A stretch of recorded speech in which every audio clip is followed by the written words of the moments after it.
Hello everyone, welcome back to Achtung History. Today we will talk about the first confrontation between Panther and T-34 tanks. To find out its history, don't go anywhere and stay until the end of the video.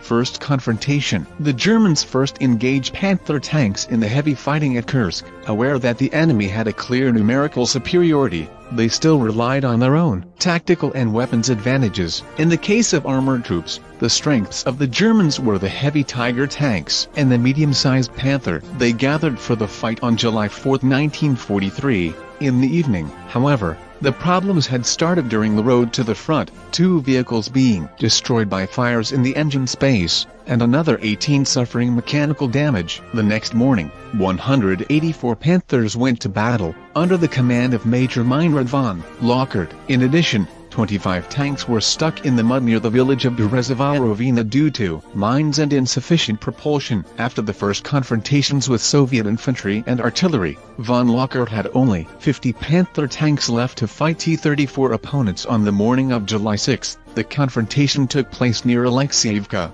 where the Soviets had strengthened their defenses with 3 T-34 companies of the Mechanized Corps 3 Tank Regiment. The camouflage allowed them to be the first to open fire from the flank, from a distance of 1,000 to 1,200 meters. The firing of Soviet tanks was not at all sure, but the Panther drivers did very little chance of maneuvering so as not to expose their vulnerable flanks. The insufficiency of the side armor of German machinery was fully demonstrated by the fate of the tank commanded by Gerhard Brem, hit by the enemy on the right flank. It was destroyed by the explosion of the fuel tank, but it was the first Panther liquidated by a T-34. After that, the situation changed radically. German gunmen located the positions of the T-34 tanks, partially buried in the ground, and opened fire on them from a great distance, but very precisely. Surprised by the level of training of the crews and the effectiveness of enemy cannons, the Soviets began to withdraw. Several T-34s were struck before leaving the shelters, and others were exposed by exhaust fumes. However,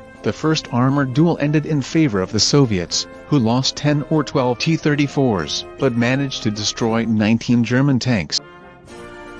If you like this material, click the like button, share, or leave a comment in the section for them, or subscribe and turn on the bell to keep up to date with the new video. Follow our journey.